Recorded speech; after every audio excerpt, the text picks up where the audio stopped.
Alors, bienvenue à tous les utilisateurs et utilisatrices du cours en ligne de sciences et technologies de 3e secondaire du Collège Sainte-Anne de la Chine. Dans cette capsule, nous allons fournir les réponses et les explications nécessaires à la compréhension des questions 32 à 45 des notes de cours du module 7, deuxième partie portant sur les leviers. Alors, les leviers, premièrement, qu'est-ce que c'est un levier? C'est une barre rigide qui se déplace autour d'un point fixe et soumise à une force. Une force, c'est un travail fourni pour vaincre une résistance offerte par une charge. Maintenant, voici un levier, c'est le levier le plus simple qu'on appelle le premier genre, on l'appelle interappui. Ici, parce que le point d'appui est situé entre la force, qui est le poids de la petite fille, et la charge, qui est le poids du petit garçon. Deuxième genre, on l'appelle interrésistant puisque la charge est placée entre la force déployée par le travailleur et le point d'appui qui est l'essieu de la brouette. Donc, deuxième genre. Nous appliquerons tous ces leviers-là au corps humain. Maintenant, le levier du troisième genre, c'est ce fameux levier qu'on appelle intermoteur, c'est que la force est placé entre le point d'appui, le bout du manche de la canne à pêche et la charge qui est loin, le poids du poisson. Maintenant, tout système de levier, il y a une équation importante, c'est-à-dire que la longueur, toujours mesurée à partir du point d'appui, la force fois la longueur du bras de force, ici, là, longueur des distances, bras de force, est égale à la charge fois la longueur du bras de charge, toujours à partir du point d'appui. Prenons ici deux exemples. Premièrement, question numéro 37. Calcule la force nécessaire de mécanicien doit appliquer sur une barre d'un cric pour soulever le devant d'une voiture de 1000 kg si le cric est placé à 0,5 cm du pare-choc et la tige qui mesure 25 cm de longueur. Laisse des traces de ta démarche. Ici, on commence ça. Premièrement, on place notre formule.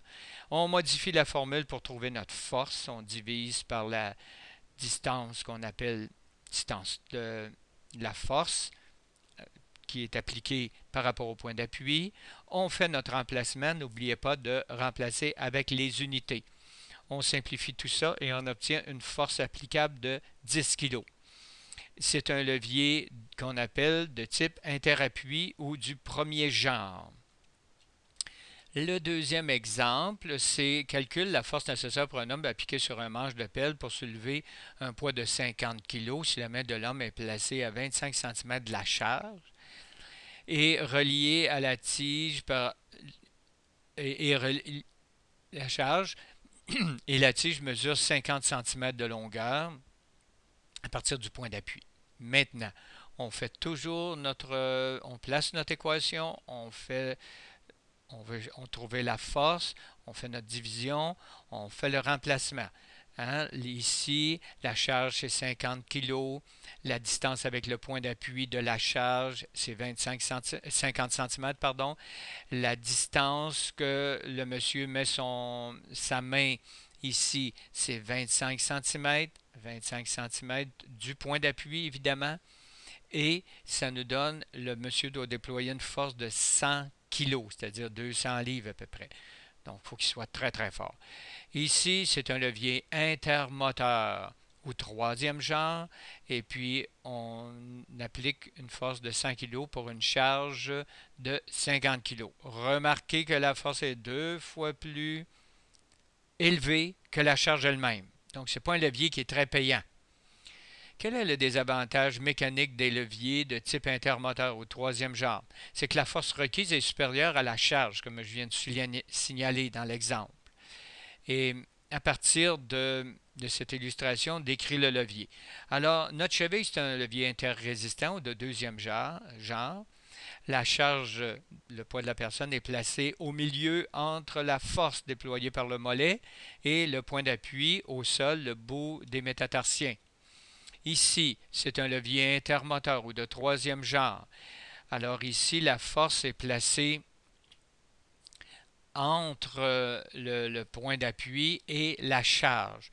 Ici, quel est l'avantage de ce levier? Même s'il y a un très grand désavantage, c'est-à-dire qu'on doit toujours fournir une force supérieure au poids à la charge, mais ça permet des mouvements de grande amplitude. C'est très bien pour les membres supérieurs, mais les membres inférieurs sont beaucoup plus forts, comme on voit le levier de la cheville. Au niveau de la tête, c'est un levier de type 1, c'est un interappui, levier de premier genre. Le point d'appui, l'atlas est situé entre la force que je dois appliquer, les muscles du cou, et la charge, le poids de la tête. Maintenant, nomme un avantage des leviers interappui dans notre corps. La charge soulevée est plus grande que la force fournie par les muscles. Donc, j'ai besoin de fournir une force beaucoup plus faible que le poids que je veux déplacer. Ici, dans l'illustration, nomme les muscles triceps brachial et le muscle relâché, c'est le biceps brachial et c'est un levier intermoteur de troisième genre parce que la force est située entre le point d'appui, le coude et la résistance de la table, la charge. Bonne étude pour cette section et à la prochaine.